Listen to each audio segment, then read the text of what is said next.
Mate, what is with all these NRL Fantasy podcasts? They all sound the fucking same. Welcome to the echo chamber.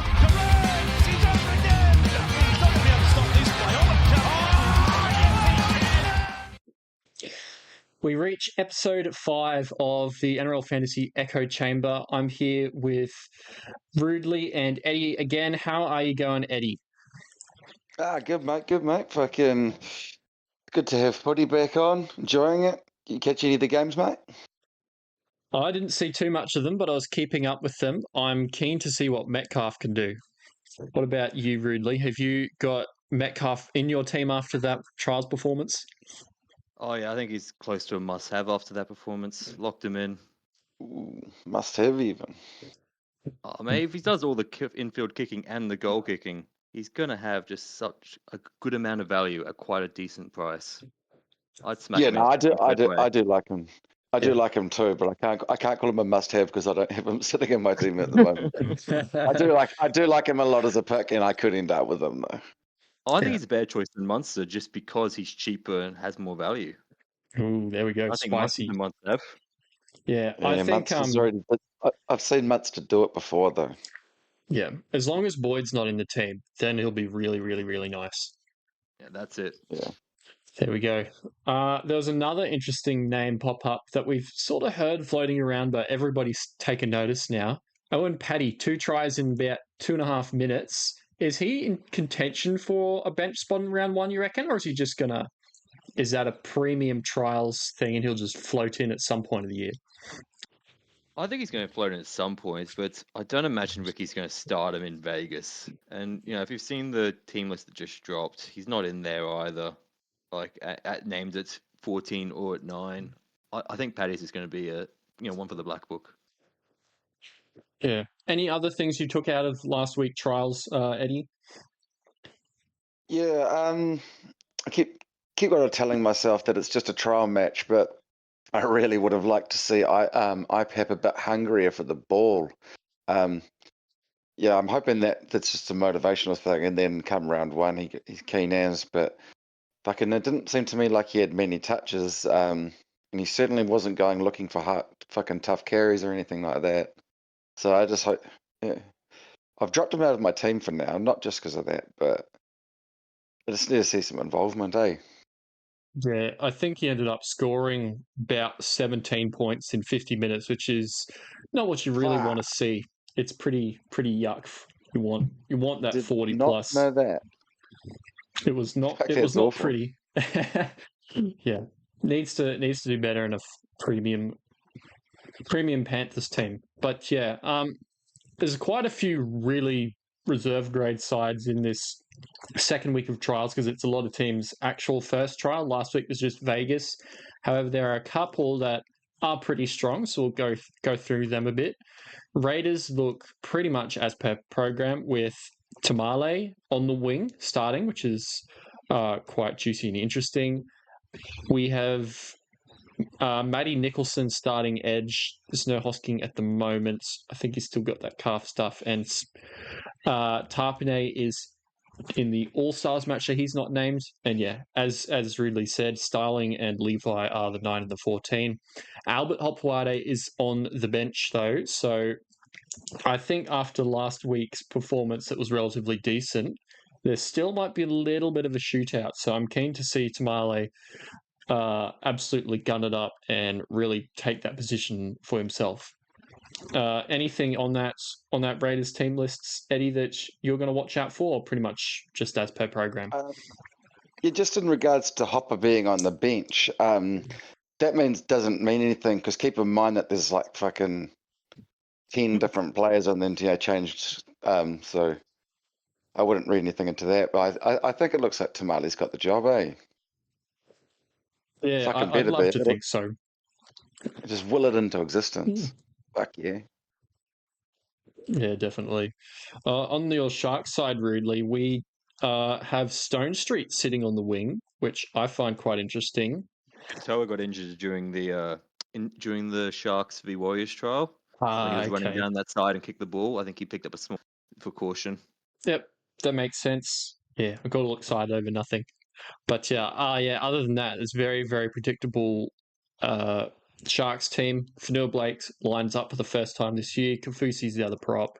Atkinson's 14, and then, bench of Talakai, Haminuele, Hazelton. Very expected. They'll probably play the first half or first 30 minutes or something, and then some of these reserve guys will have a bit of a crack, but I don't think I could see any changes other than Katoa and Stone Street for round one. What do you reckon? I'm a little bit surprised that they ended up naming Hines at 7. I thought there was a lot of mail coming out that Hines and Trinder were going to do a number switch, but keep the same roles and keep the same size of the field. But I'm kind of happy they did it because I want to see a bit more. I want Hines to back himself and finally get there this year. But other than that, they seem they're not really that fancy relevant a team this year, so I think they'll be pretty stock standard and they'll hopefully play well. Yeah, they don't have a great deal of player turnovers, and the more settled a squad is from the previous season, the less chances there is for value because they're in the same roles that they're already priced at, right? That's it.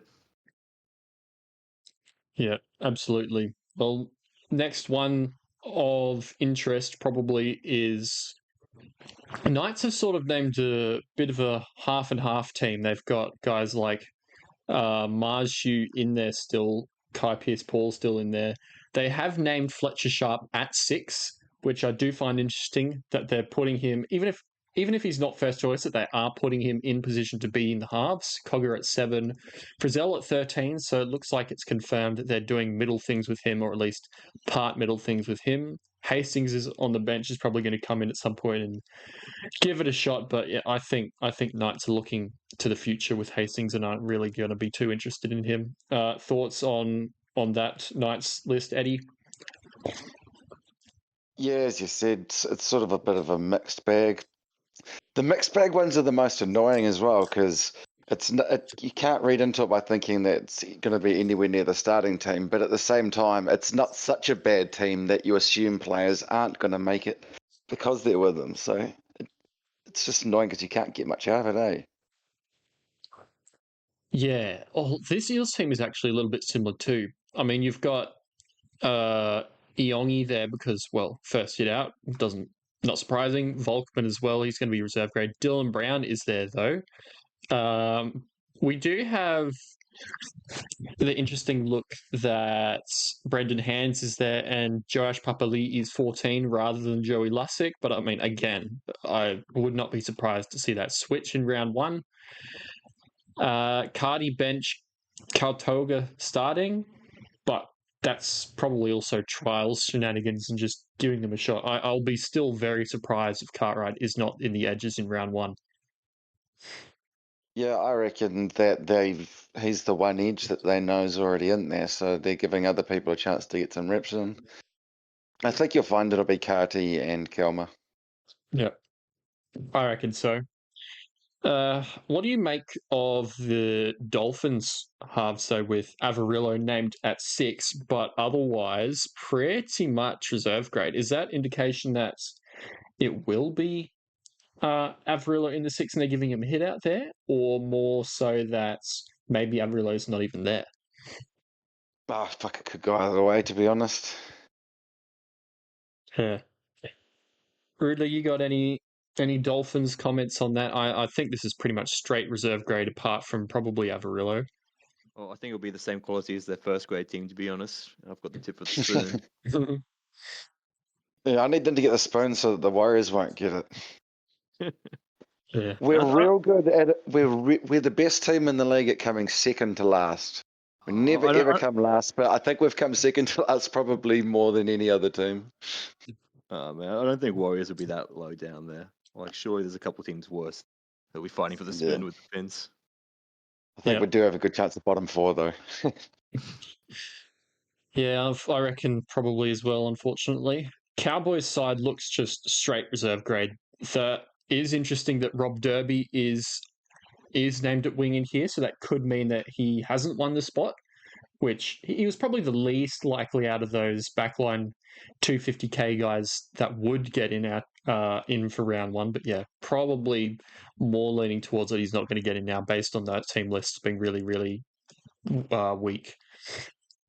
How good is Derby? I don't even know jack all about him, really.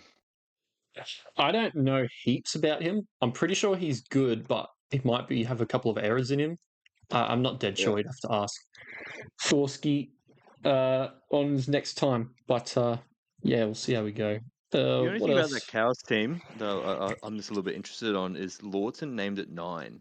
Because that's one of the players that I'm a little bit concerned about with what his role is going to be coming off the bench, especially with regards to Bateman.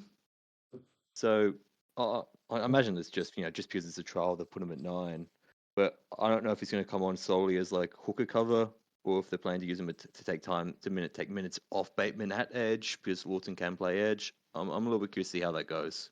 Yeah, He's probably the sort of player who will get used differently week by week. Like it won't necessarily be the exact same role every week. I think you're bang on, but I think he's also just going to fuck with any Bateman owners.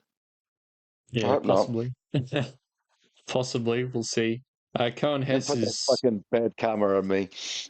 Cohen Hess is there. I didn't spot that, so he's getting a first hit out since his ACL injury during last preseason. So get some reps under his belt, and that's all I can say about the Cows. Really. Moving on to the Warriors, they're a bit hodgepodge because, well, DWZ hurt himself and a couple are playing All Stars. But yeah, again, we see Metcalf 7, Tamari Martin 6 with no Boyd in sight. So it could be more niggles that's still not quite right. Boyd's not playing All Stars, is he? I don't think so. Yeah. Boyd's got a niggle of some sort. Just on that, I'm not sure if you've seen DWZ's out for 6 to 12 weeks. Oh, wow. Fuck Okay. yeah. Yeah. Fucking gay. So Yeah. that was came out early this afternoon from NRL Physio. So he's gone for a little while, which Cossey. might. Yeah, I'm not too sure if that's really going to be that of much value, but CNK is also not in they haven't really got a full team here, have they? So I don't know how useful it will be, but there's definitely be someone that's going to have a new role in this Yeah. team. Yeah, well, because he was there last week, wasn't he? And he dropped it about 70,000 times. So hopefully he can hold on to it this week. Fucking hell. Yeah. Storm, that's reserve grade. I'd recognise Joe Chan there in the second row, who was a thing and then wasn't a thing last year. Farlogger lines up at fullback, Wishart 6, and yeah, reserve grade, just getting a hit out for the year. Honestly, Bellamy gives zero fucks about this game, clearly. I would be surprised if Bellamy just sent the assistant coach up into the box and stayed home with his feet up. Yeah, well, That's how much he gives a fuck. What's there to be excited about and throw chairs about and have a temper tantrum about here? Not a lot. It'll be like, oh, well, we lost. What a surprise. We sent out reserve graders. Look up in the box and he's just watching a fucking TV screen with something that's not the game on it. That'd be great. Crack up. Utoika Manu gets a run, though, but yeah, I mean, first trial, first game. That's very common for new recruits. Rabbits. I bet he won't play big minutes or anything. Nah. Rabbits. Humphreys in the halves. Humphreys at 6, Dodd at 7. That's vaguely interesting to see. Mamzoulis is getting a run at 9. That's about it, really. Oile 10. It's hodgepodge. Can't read into it that much. At Seagulls, it's interesting to see Hopewade named at fullback. That probably means, I mean, it's already happened, but Garrick probably just stays out of fullback from now on all the time now because Kohler and Hopewade are there now, right? Yeah, I think he's good enough at centre anyway. But I think you're right. I don't think he's going to be jumping into fullback too much these days. Yep. Really, what do you make of Takiaho prop, Gordon bench, all that? Is that just slower down the pecking order and Takiaho probably is bench round 1 or maybe not even there? He's probably benched, to be honest, but I also don't think there's any real reason to ever be looking at Takiaho as a buy in this season, given there's that many mids. I think just kind of forget he exists after the damage he did to all our feelings last year. He's going to have that Marty Capel role, I think. And that's not something you want to go chasing. No. Yeah, Broncos only names that are in the regular first grade team pick are at 12. Gajewski's at 11. They're probably going to fight each other for that one spot and ruin each other and both score 20 points in 40 minutes. So Fuck, man. avoid. The Piakura Gozzi battle, man, that is the absolute battle of the shit cunts for us all day. well, Piakura averaged 30, and Gozzi averages 34.9 in 80-minute games at Edge. So, you cannot win. I think Piakura might be a better player though. Yeah. Gozzi's a plotter that also doesn't clock up fucking plod stats. I don't know what the fuck he's up to when he's out there. Yeah. Well, in all fairness, though, like not to, speak these guys up too much, but surely there might be a little bit more value here with Mam gone, because I think we all know Mam is like the most useless fucking defender, and surely fucks up his edge.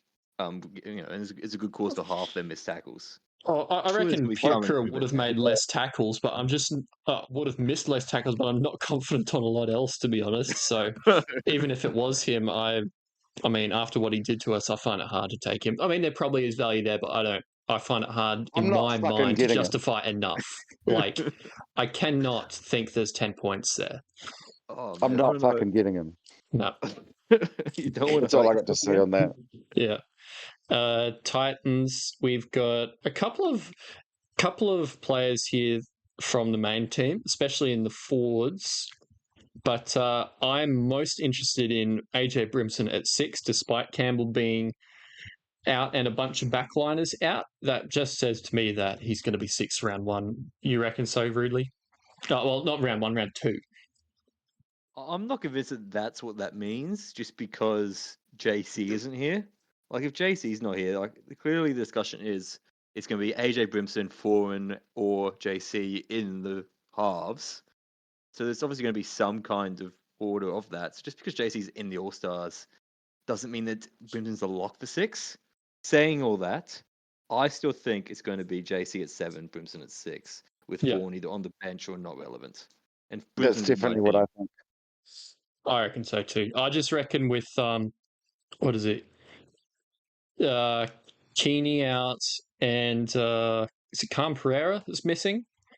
They could have really just plugged him back there, but they've chosen not to. They could have put Weaver at 7 in a trial match. I mean, it's a trial match, but they've chosen not to, and that gives me confidence. Yeah, they're getting him minutes at the position they want him to play. Yeah, that's what I reckon. We've got Doggies running a reserve grade team. We've got West Tigers with a couple of people having a go. Galvin's there, which is interesting. Clemmer is the only forward there that I recognise at all. Do we reckon that means Clemmer's going to drop out? Nah, he won't drop out. Yeah, I'm with Eddie here. The days of good Clemmer are over, but yeah, could still be 16, 17. He's not coming out and playing 50 minutes or anything anymore, but he'll definitely be in the 17. Yep. Yeah, I nearly missed it, but one Tom Amone is on the bench in this trial, so that's not inspiring me that he'll be playing massive minutes in round 1, which is a little bit annoying, but that's a watch and wait, I guess. I at least want to see how good he looks, because if he's named on the bench and he doesn't look good in the trials, then I won't bother with him. No. And he needs to tick at least one of those boxes of either starting or looking good at least. Yeah, I reckon so.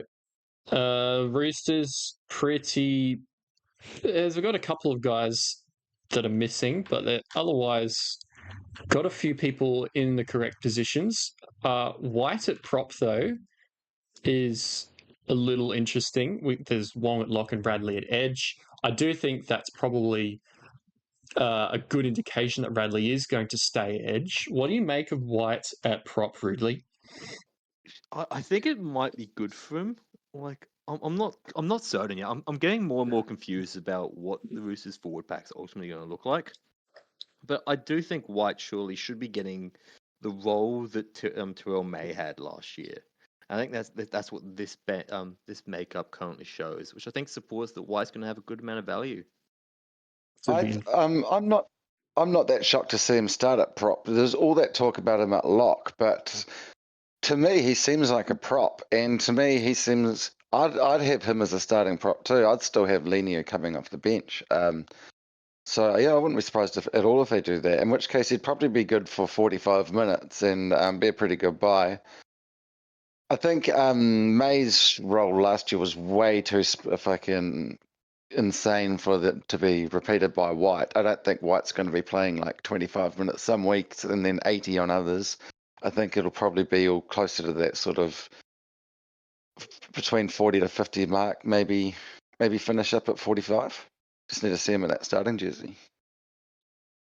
Yep, I think I agree there.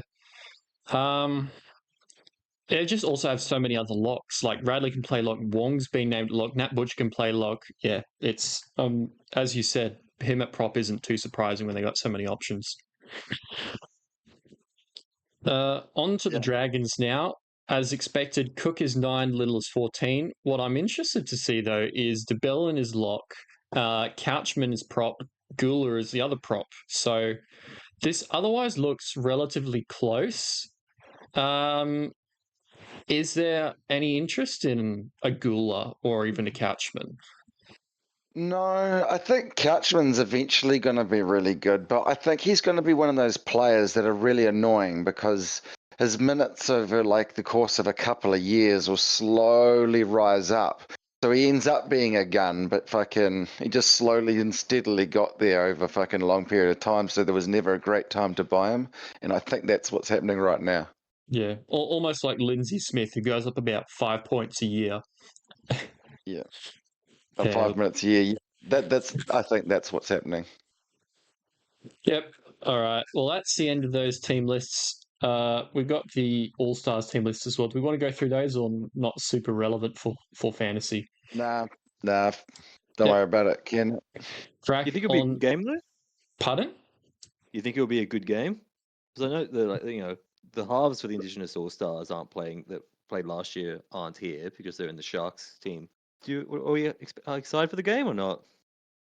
I think it'll be good, but certain players will need to step up. Like Pudu at 7, he'll have to have a lights out game and do really well, I think, or he might fall I over a can't little.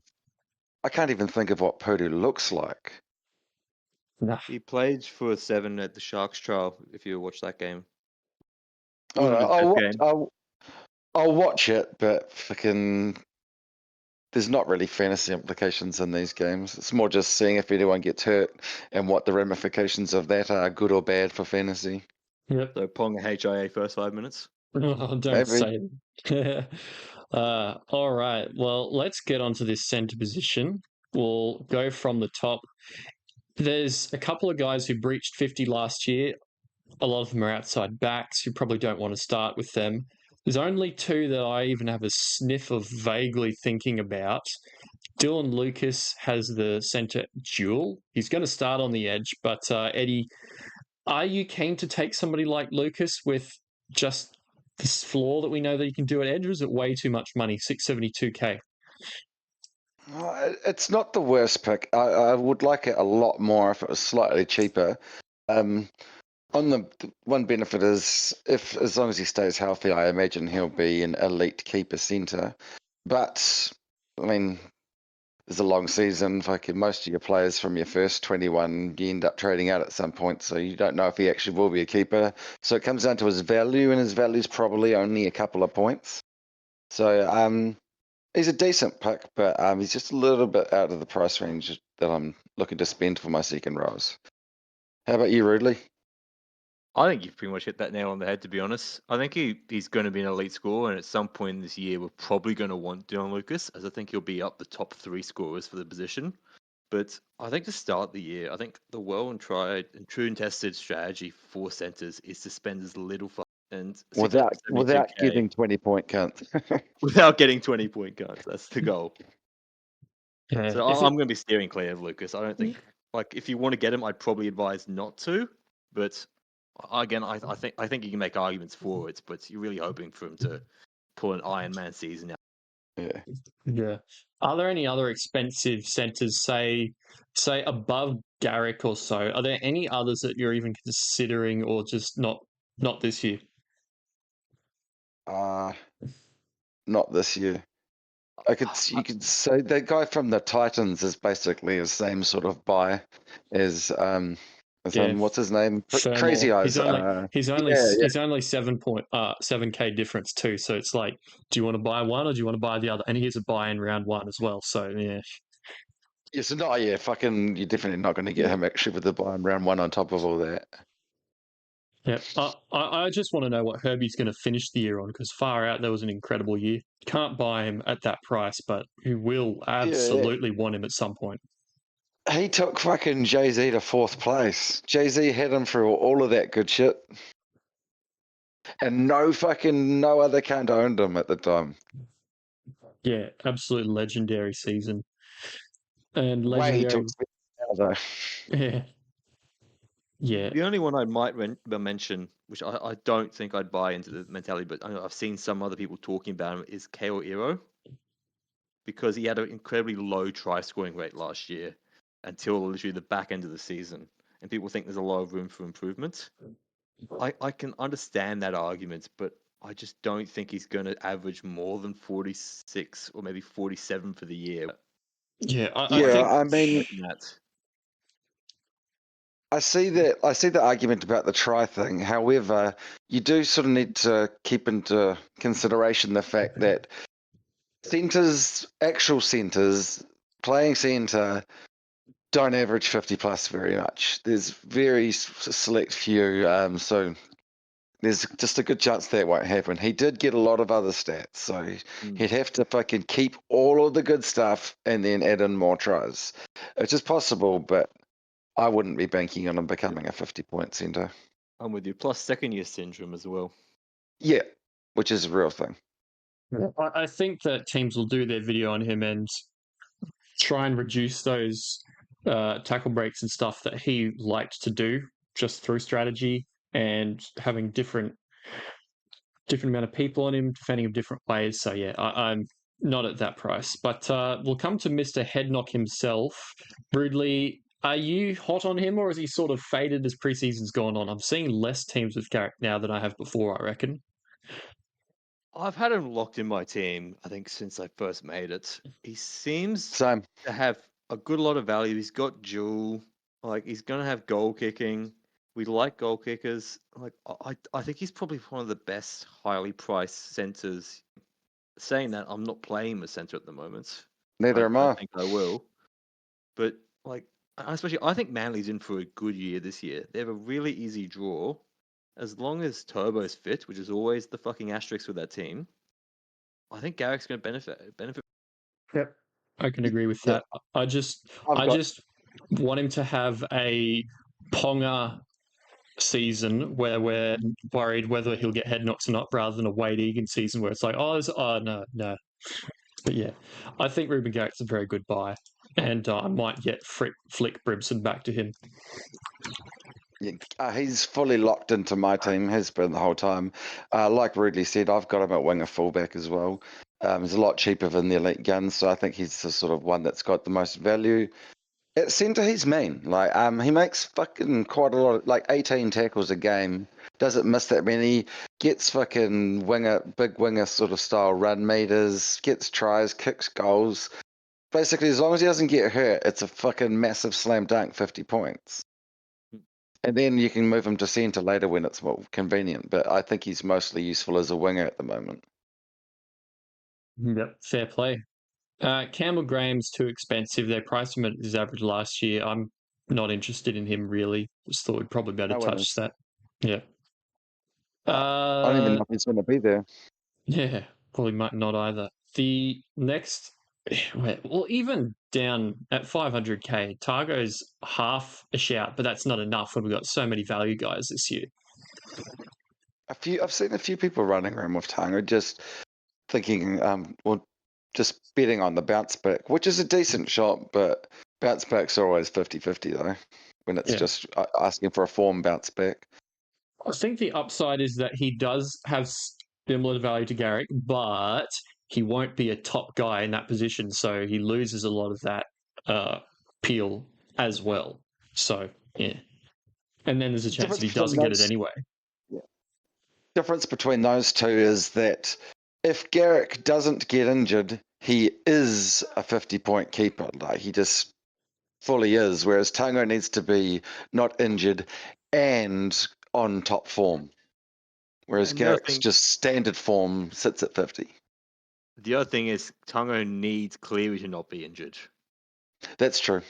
Yeah. Like, it's the score difference between him with and without Cleary last year is light and day. He averaged 32 without Cleary and 45 with Cleary. Like, I don't mind Tungo as a play, but you're really betting on Nathan Cleary to play a lot of the season, which he's shown that he just does not do anymore. Yeah, he's basically Penasini version 2. I had Penasini because he averaged 46 with Moses, and what do you know? Moses wasn't there, so he averaged 40 again, like he did the year before. I prefer a guy that we'll probably be talking about in just a minute. Yep, for just 50k less, you can get a Jack Howarth, who they did Very- mess with his price a little bit, but I mean, he's still priced around 33, 34, and 33, I think, yeah. yeah, when they had him actually at centre, he averaged high 30s and he didn't score a lot of tries. Eddie, what do you think Howarth can realistically average this year in a really good Storm team? I reckon he can go low 40s. He's in my team currently. There's lots of useful things about him. He's only a little bit more expensive than guys like Kelmer and Funafuaki, who I've said on previous podcasts I don't really like them. See, with Funafuaki and Kelmer, like, they could get to 40, but it relies on them playing 80 every week, which I fucking don't think will happen. Whereas we know he's playing 80, and I expect with it, the way he's progressing, he'll go into those low 40s. He gets really good attacking stat numbers. His team's going to be dominant as fuck. He's not going to get dropped. And that DPP is super handy because, a lot of us were all stacking up halves this year, and the consequences of that is it gives you less cover elsewhere. So the more of these sort of DPPs like him that cover positions that are not half, the better. So I think he's a really useful pickup, and I'm willing to forget about the round 2 buy and just take him anyway. Low 40s, let's fucking go. Yeah. Really, you reckon similar? How well are the Storm going to give him attacking stats this year? Honestly, not convinced on Howarth, and I think I might be in the minority here. I think I would actually rather Tungo than Howarth because Tungo has Ooh. go bigger. Like when Tungo gets that ball, gets Cleary next to him, he goes hard. It's just about the question about how long that will occur.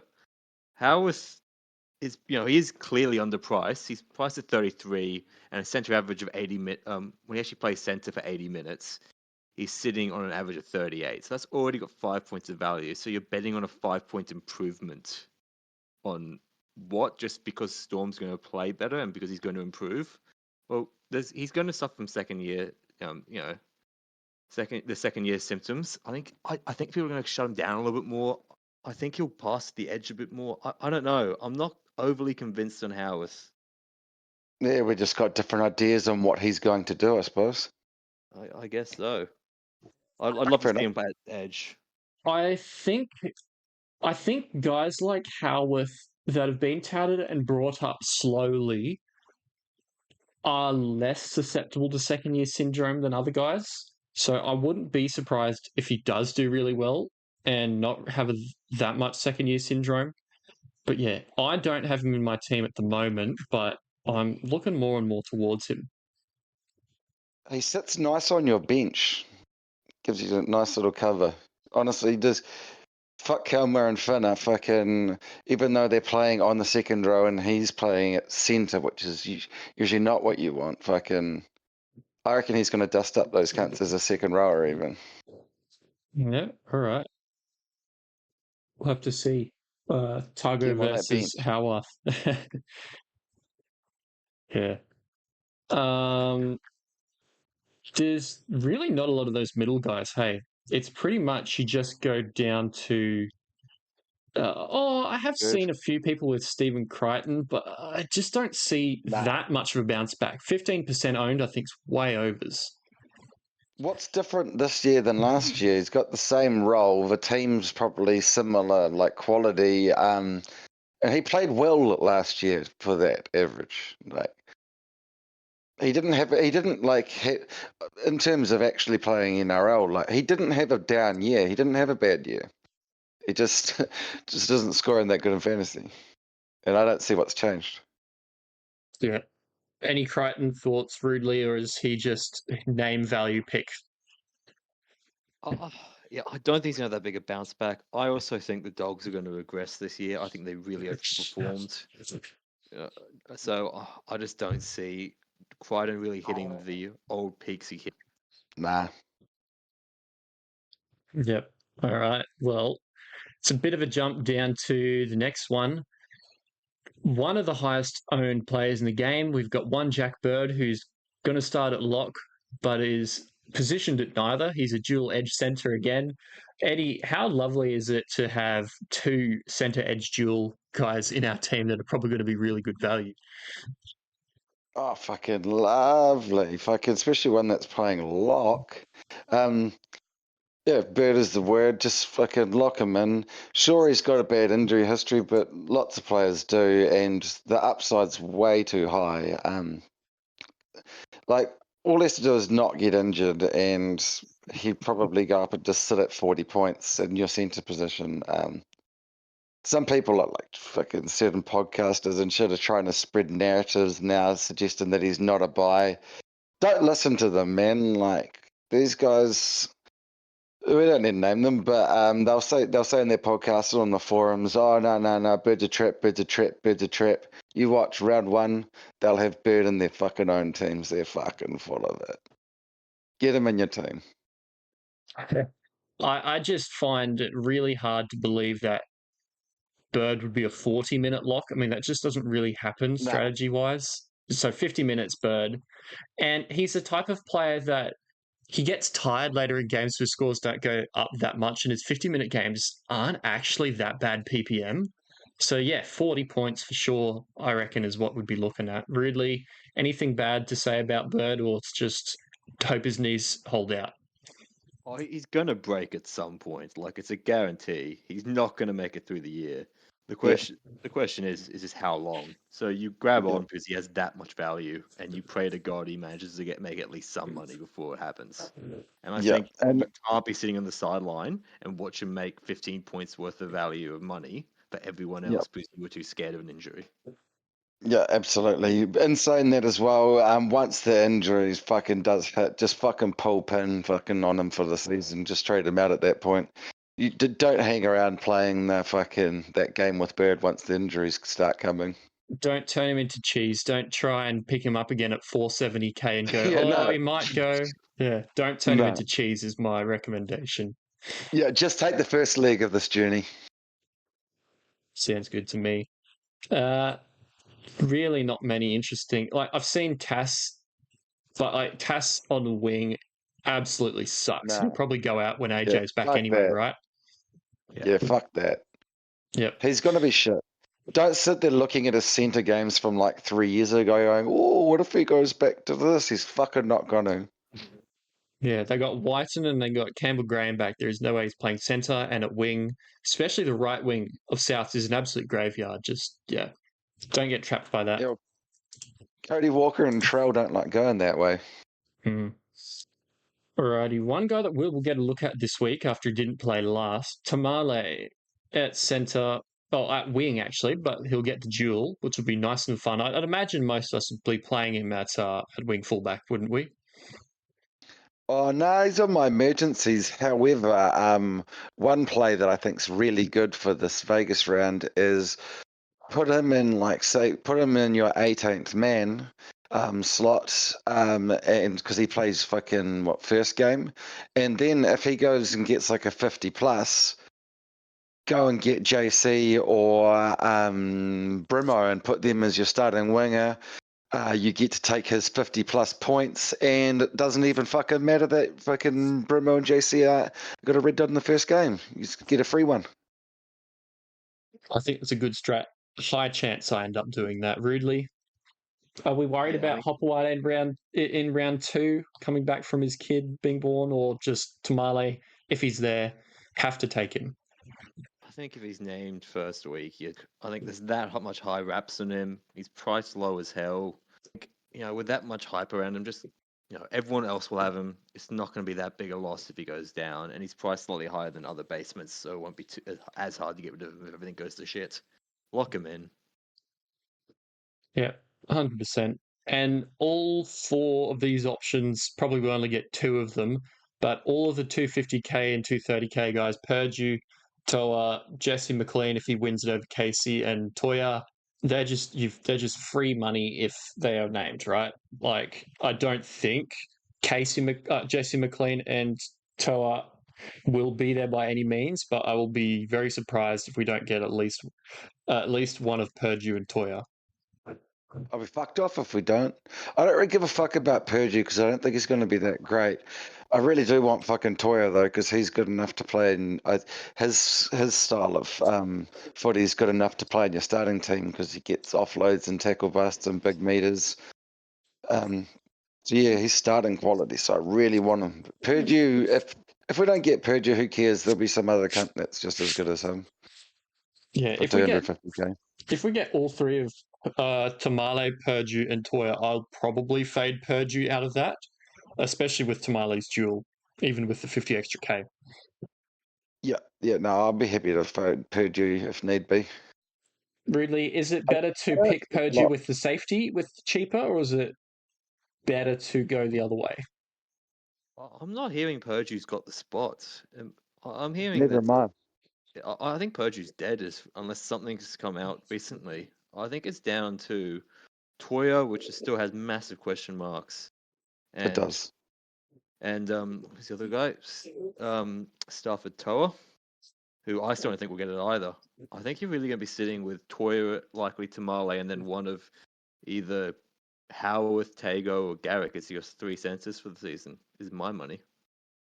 Marky Mark will get centre duel as well. I know he's only on wing at the moment, but he should have centre duel come kick off. Yeah. So who do you think will actually get the centres for the Roosters? I think that's the one that's got a big question mark around it, and there's going to be, sure, one of them is going to be relevant, either Toya or Markey, because I imagine Billy Smith has one of them in my mind, and the other two are fighting for that other centre spot. I think Marky's got one of them, and it's going to be between Toya and Billy Smith for the other, and I'm a bit worried that Billy Smith will get it. Yeah, well,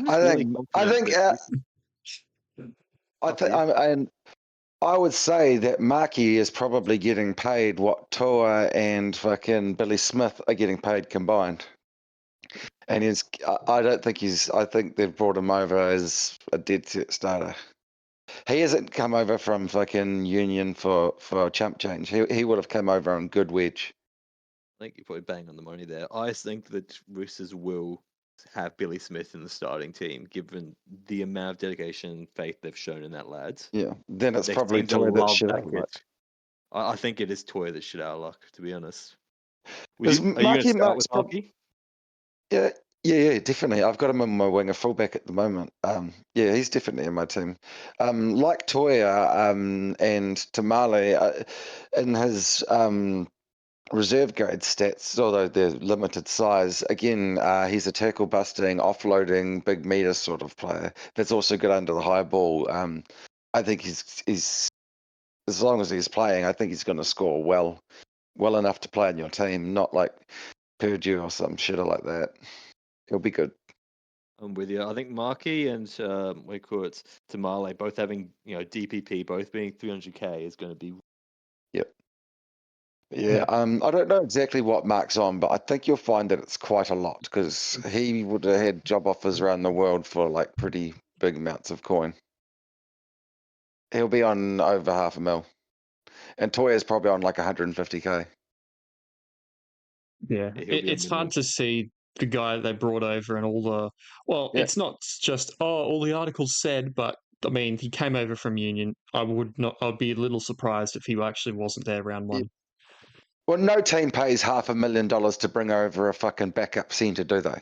You say that, yet Howard spent half his time in Q Cup on $500,000. Yeah, but he was already there. He was already there, though.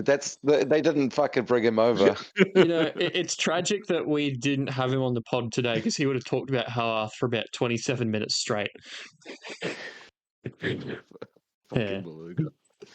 Yeah, don't need that. But yeah, I mean, centre. Does Beluga have him? Does Beluga have him in his team? Oh, I Mate, hope so. Beluga Otherwise, I'm has- going to rib him. I'm going to rib him so hard if he Beluga doesn't. has half the Storm side in his team. I don't want to be fucking his fucking fantasy team for the Storm bye. What has He'll he be putting got? up like Like, score has he got 5. like Grant's? Has he got like Grant, Pappenhausen, Howarth, and Munster or something silly? Oh, surely, mate. Surely he Oh, does. he's definitely got JC and Luai because he's like projecting Luai at like 57 and JC at like 62 or some shit. He's been punching the numbers lately, fucking chewing our ears off about them. For Yeah. next week, but I'm actually slowly coming round on the JC hype train. Yeah, because fucking Beluga's just fucking beating you into submission with fucking numbers every day. Yeah, that's why it's the echo chamber. We He's just gonna eventually fucking all get get me the some same as opinion. well. Yeah, we just all eventually get the Yeah. same opinion. Geordie's the only one that says no. Alex Seyfarth bad. I'm not picking him. We need like that, otherwise we all will turn into the same player. Just But- one quick narrative on JC. The last player that essentially did what JC's doing this season, which is coming from from a fullback position to becoming the dominant kicker in the halves at 7, was Hines. Yeah, but he's not fucking Hines. and Is he it's the not? Titans. No. Mate, I've got Titans in the 8 this year. So Ooh.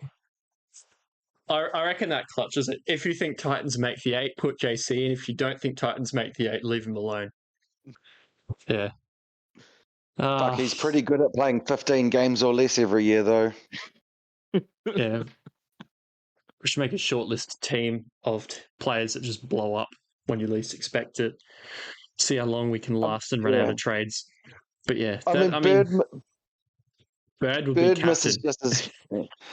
He misses just as much as JC, but Bird fucking doesn't cost 725k. hey, Yeah. I think if you're going to blow a lot of money on wing fullback, I've actually got JC as the buy for wing fullback. Yeah, I actually do too. Only because he's in the halves. See, fullbacks fucking that are playing fullback, their price always fluctuates over the course of the year because of the nature of the scoring. Whereas someone playing 7 with a bit of base, they're not going to have the levels of lows that other winger fullbacks are going to have. So for that reason, he'd be my favourite expensive one, but I'm not going any more expensive than Garrick. I think that's a topic for next week. Yeah, we're Like- still in that content, eh? We should probably finish up then. I mean, centres are pretty easy this year. You pick whichever cheap guys are there. You probably pick Jack Bird. Howarth is nice, and you either decide whether you want Garrick and Dylan Lucas and whether they're actually in your centres or not. So, yeah, there's probably about 6 players, and we'll see which ones we get. Yeah, and don't get too fucking cute. Just put Jack Bird in your team and shut the fuck up. Sounds good to me. Well, we'll have to wait and see what Beluga reckons next week for Pappenhausen. Well, not next week, tomorrow for Pappenhausen and the rest of the Storm crew. But yeah, keen to see that, and we'll see you then. Great, cheer the fucking boys.